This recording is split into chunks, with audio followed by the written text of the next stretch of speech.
Welcome to Business Unveiled Podcast. This is the place where we help overwhelmed, time-starved entrepreneurs like you make the profitable shifts to get more done and get more out of life. I'm your host, Angela Profit, award-winning 8-figure entrepreneur and CEO.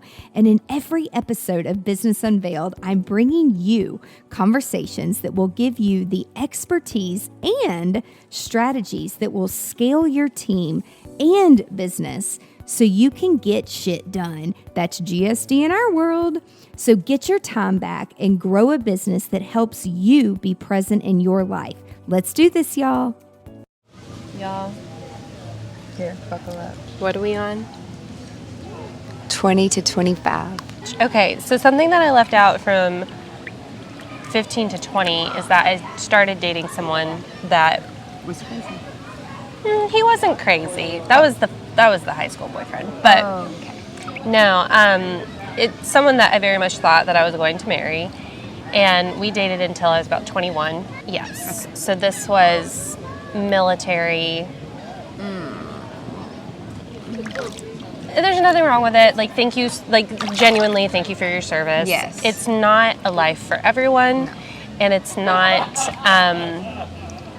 it takes a lot to be with someone. And if you're not born into it. Yes, and if it's you're not totally born different. into it, it's just a lot to adjust to. Yes. And a lot of things happened where trust was very tested, and anyway. That was before texting and FaceTime existed. It was before FaceTime existed, definitely. And I was still texting on like ABCD.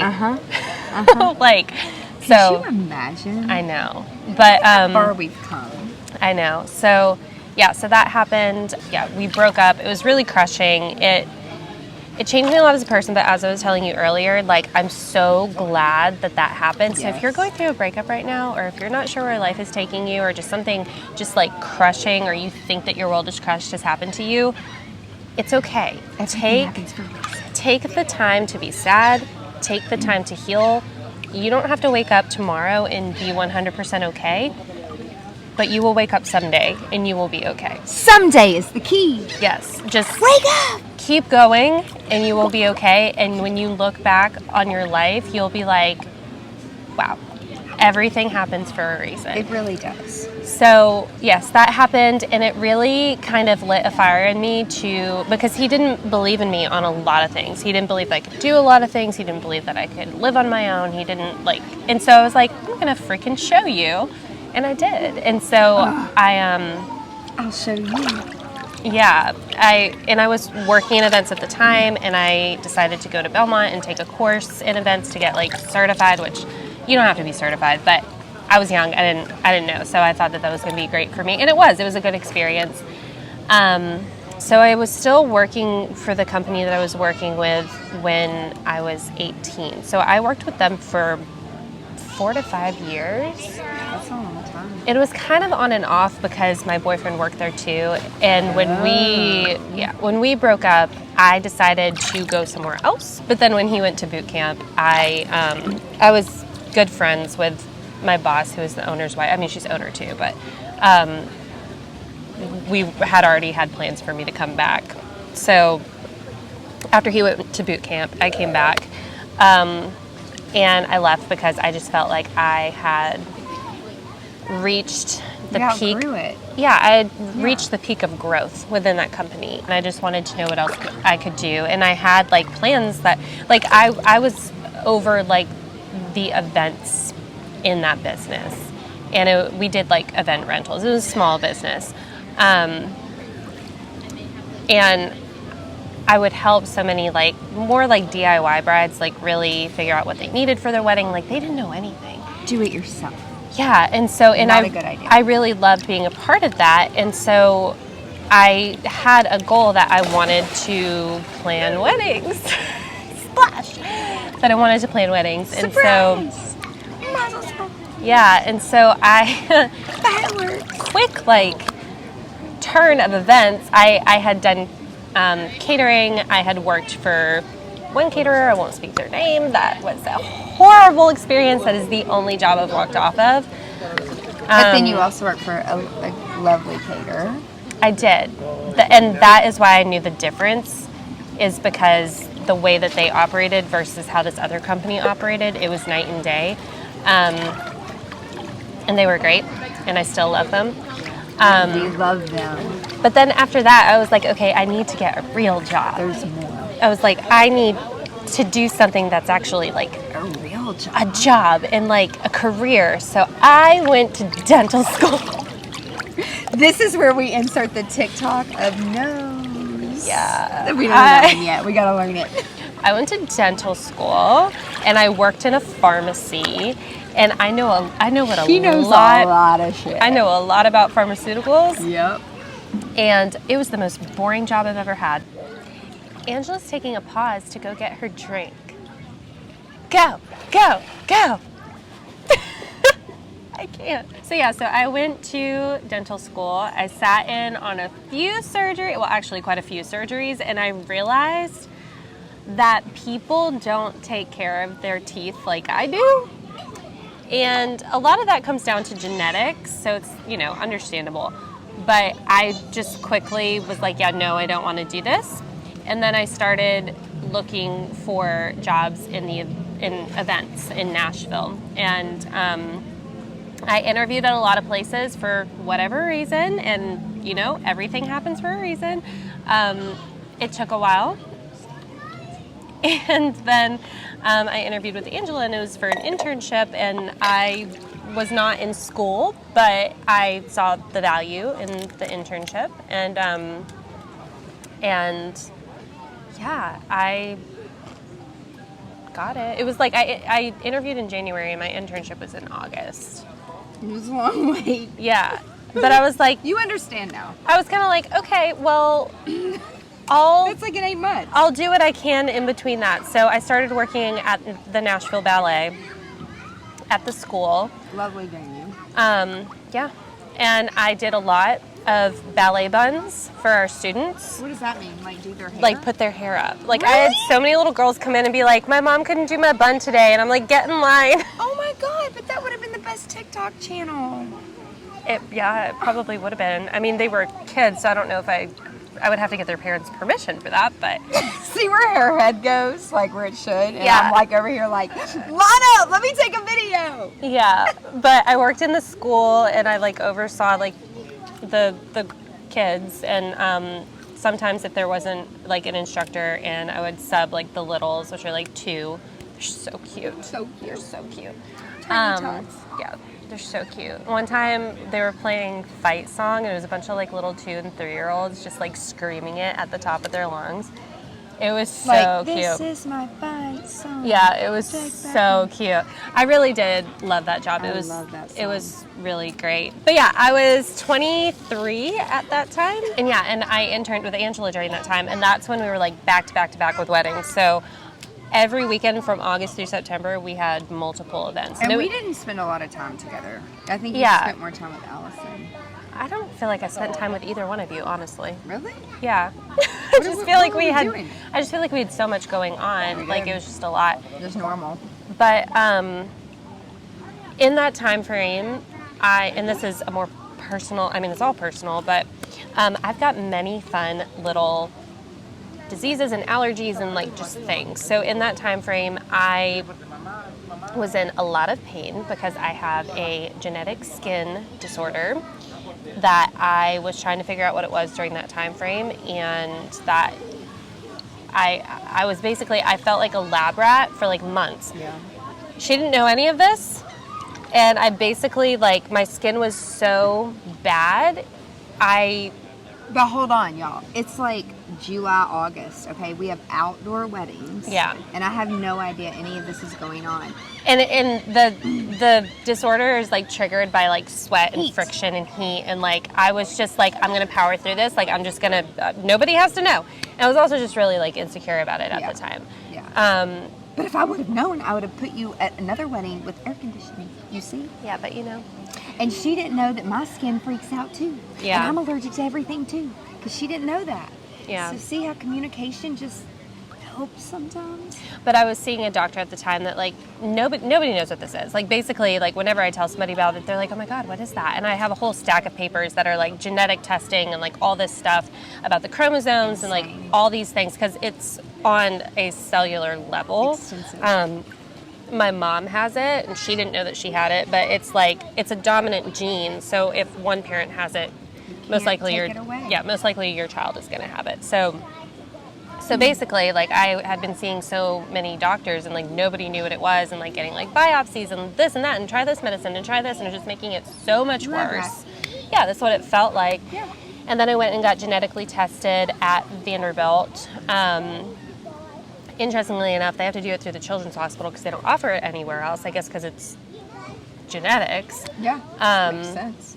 And so after, or maybe it was towards the end of my internship with you, I saw the doctor that I see now, who is amazing and incredible, and she has genuinely changed my life. And I was so amazed because I was so ready to walk in there with my stack of papers about the genetics, and this is a long story, so short, but basically she walked in and I was like, I have this, and she's like, I know exactly what that is.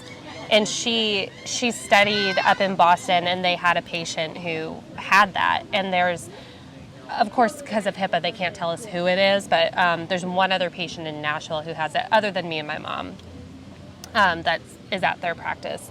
And I just remember, like, no one had taken the time. She, like, swabbed my skin, and it came back that I had, like, a super bad staph infection. And I had been working through this internship with, like, a wicked bad... No clue! Yeah, no idea. Like, super bad staph infection. I come from healthcare. I know what these things are, and you should not be at work. Yeah. Period. The end. And, like, I didn't know why I was so exhausted and, like, just felt so ugh. And, like, and the fact that, like, nobody else had thought to do that, and that was the first thing she thought to do, and then she, like, put me on a regimen to, like, it's one of those things where it's chronic. It's never going to get better, but I can... manage. She has given me an opportunity to enjoy life. Like, before that, I was not enjoying life. Like, in the summertime, I would not go outside. Yep. Like, I was so just, like, miserable, and I was so young. Like, I was 23, and it was even, like, 22, and, like, before that, and, like, it not only made my life better, my mom started seeing that doctor, it made her life so much better. So that was a super life-changing thing that happened in 20 to 25, is like that I did that. Breakthrough. Absolutely. And I just remember after she left the room, my mom went to that appointment with me. I just started crying. I was like, oh my God, somebody took the time. Like, I was just like, wow.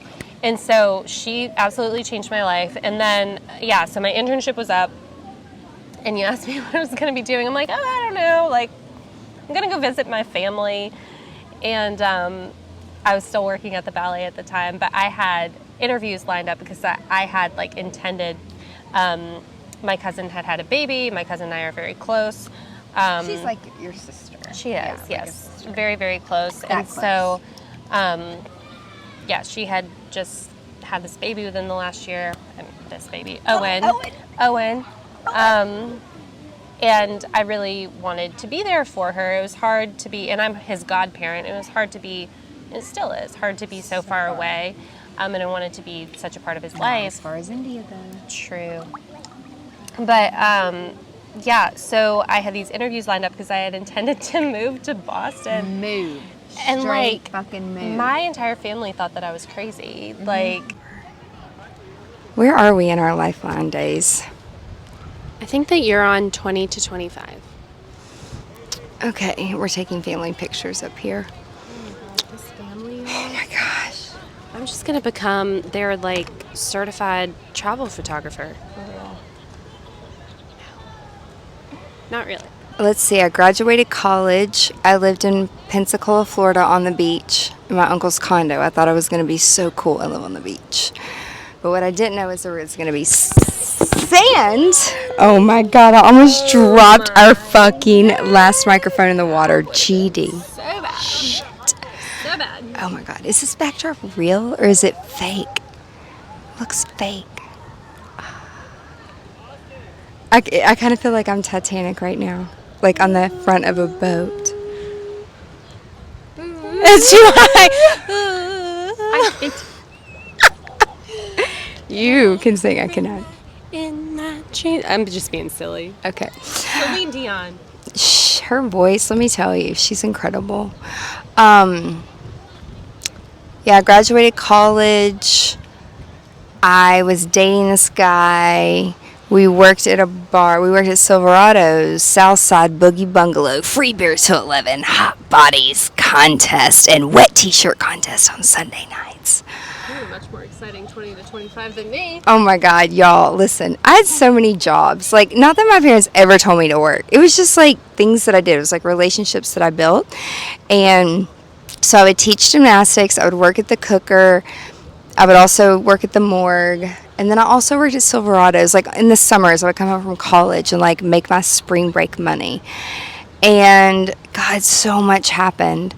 But I got engaged and I got married. What was I thinking? What were my parents just... It was more their wedding than it was mine, which was fine. My uncle made did all the flowers, made, like, my dresses, the girls were, like, it was just, like, this big production. And I had this notebook. And the deacon at the church was like, you'd be a really good wedding planner. And, my parents did, like, funeral events. Do you feel that below us? Like, what's happening below us right now? Okay. I kind of felt like the deck was not really even. Like, is it going to fall? Yeah, just I don't know. want to clarify real quick. Actually, if it was on video, it would be funny. I don't think it would be funny. I don't really know how deep this is. Maybe our stuff would not be in the cloud. Anyway, so yeah, I got married and, like, I don't know, like, I still taught gymnastics. I came back. I worked at Baptist Hospital. I was born. Really? Yeah. Oh, I was born at Baptist Hospital. It no longer exists. so sweet. Now it's called Midtown because they, like, went through some sales and acquisitions. Anyway, so my friend Sam Kirby works in HR there, and she's like, there's this job at the HIV, like, AIDS clinic, and there's, like, a position open for someone who was on maternity leave. And so I worked in infectious disease, and I learned a lot of really kind of insane things, like gerbiling and No. just, like, things that... Don't Google that. Yeah, don't. Or if you do it in an incognito Don't window. Google it. My knee is... Hold on. My knee is, like, sorry. It's... My posture sucks. my posture's What is really that? bad, too. It's your foot. Yeah, this is my foot because my knee hurts really bad, so I'm straightening it out. Anyway. I wish I could tell one story without getting sidetracked. What was I saying? You were talking about dribbling for some reason. Oh my God, yeah, at the AIDS clinic.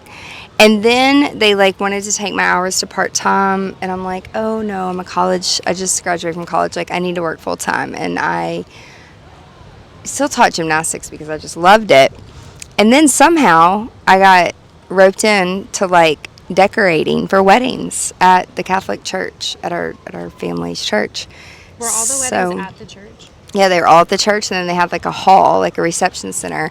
And so for fun, that was going on, I guess I was, like, 22, 23 years old, yeah. And then people that were in the weddings, like bridesmaids and grooms, mainly bridesmaids, they're like, I'm not Catholic, or I'm not getting married here, but can you come help organize or decorate over here? And it was just all through word of mouth. Like, we didn't charge anything. We didn't have a business. And then my uncle, I was like, oh, people are asking this and that. And he's like, Angela, you really need to get a business license. And, like, you need to pay taxes. And, like, there's just all these things, like owning a business. Smart things. Yeah, but, Like, smart things. no, I didn't go to business school, right? I went to school to be a psychologist. I worked in mental health. I also worked at a mental hospital for a year. Actually, I worked in a mental hospital in Pensacola a year before I worked in the AIDS clinic. I think I skipped that whole part. And I really learned a lot about just people in different age generations and things like that, because we rotated from, like, the partial unit, meaning people were stable enough to come to therapy, but they were not suicidal, so they could go home in the evenings.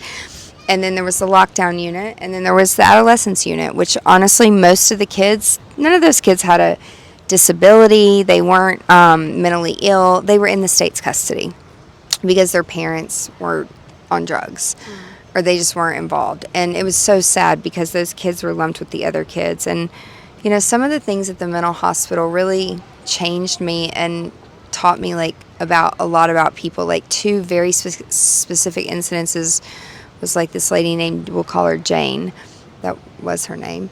But Jane. It's not really an alias when you use her name. Jane lived in Florida, and like I just didn't understand, right? Because like you study things in the book and then you get like in person and it's just like not real life, you know? And like, well, because everything's so like situational, right? Like no person is the same, no situation is the same. no, and like everyone has different things and different anyway. So like these people come in and like, you know, I'm just in my head, I'm like, what is wrong with you? Like your husband is beautiful, your daughter is beautiful, your life just seems so perfect. Like you have a nice car, and like she shared pictures and things, like a nice house and things like that. And I just didn't understand. I'm like, what is your problem? Like you have plenty of money. You know, it's like I almost didn't like grasp the situation of like really what was happening. So I worked with her she was in like one of my groups for almost 6 months. And then she had an episode over the weekend where she tried to commit suicide. And so she was put inpatient, and I went upstairs to the inpatient, and, you know, I'm like, Miss Jane, like, you know, my job was like to try to figure out like what were you thinking, what were you feeling, you know, those kind, and like chart it all out, right? Like write it down on a chart. Oh my God, and that's when EMR was created. And EMR, well, I'll finish this other story first. And she didn't remember who I was, y'all. I'm like, what were you thinking? And she was like, I'm sorry, who are you? And it's like she was so sick in the head, like she genuinely didn't remember. And that's when it hit me. And I'm like, you know what? I'm not cut out for this. I can't do this. Like I felt so like empty and non-important because I thought that like we were making progress together. I mean, I was like 20 years old, but come on. I don't know. I cried so hard. I called my parents that night. I was like, I'm moving home. I'm quitting. Like, it's terrible. And then this little kid, this 6-year-old, that was screaming at the psychologist that I was studying under. And his mom was like on meth. And he yelled and said, if you take me away from my mama, I will kill you. I will find out where you live and I will kill you. And this child was like 6 years old, this little boy. And I'm like, wow, I can't do this. I'm not cut out for this. And so that's when I moved back home. And then I worked at the AIDS clinic, and then I worked in Joint Commission. And the wedding business was really picking up, and like just by word of mouth. And so I got a business license and joined a professional organization. And I think there was like 30 people in it at the time, and now it's like 300 and something people, Tweeza. And just started networking. And then I started doing some like really good high-end weddings at good venues, and people were like, oh shit, you're actually not crazy. Like you're actually fun and you know what you're doing. And I'm like, yeah, it's just for fun. Like, you know, I kind of grew up around it, and just one thing led to another. And it really, really, I would say right around when I was like around 25, it was really out of control. And out of control to where like my husband got deployed to Iraq. Like it was just such a foreign time for me. And then while he's gone, it's like I'm working at the hospital, I'm teaching gymnastics, I grow this massive business, and he doesn't even know who I am.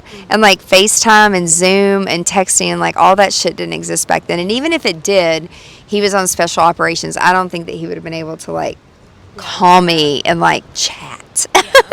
Like it was so crazy. So I put up a big wall, and there's so many other things that happened, you know, before I was 25. But that's when I started to really understand, like, I'm married to someone that has no clue who I am, and this isn't going to work.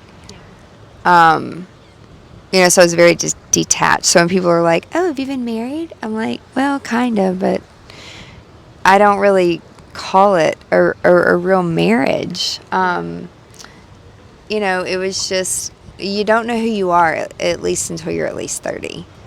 But I think that brings me... I think I know who I am. But you're very mature. And see, what sets the tone for you and your foundation is the way you were brought up by your parents, your morals, your values, the situations, the hard times. and the sad times that you go through, and like how your parents guide you and teach you to make the best out of it no matter what, and don't use it as a crutch. And it shapes you into who you are, period. Like there's some people, like if I'm interviewing someone, I'm like, what's the hardest thing that you've ever had to go through? And then they're like, some of the answers that people say, even in business, if we're going to coach or be consultants for someone, it's like, what's the hardest thing that's ever happened to you in business? Because basically how they respond or how they react tells you if they're actually ready for a consultant or not. Because you have to feel that pain first. Like, there's some really fucked up bad shit that has happened to me, but I don't view it that way. I view it as a blessing in disguise, because everything happens for a reason, and it made me a smarter business owner, and it never will happen again, ever, ever, ever. So that brings us to 25. That's it for this week's episode of Business Unveiled. Now that you have all the tools that you need to conquer the world and GSD, get shit done, would you share this with your friends and fellow business leaders? One thing that would really, really help us and help new listeners is for you to rate the show and leave a comment in Apple Podcast, Spotify, Stitcher, or wherever you tune in and listen to Business Unveiled. You can check out the show notes at angelaprofit.com/podcast and link up with us on social media so you can share your biggest insights. And I want to know your aha moments. Until next week, remember, the profitable shifts and structures you're creating in your business help you be more present in your life. So get out there and GSD.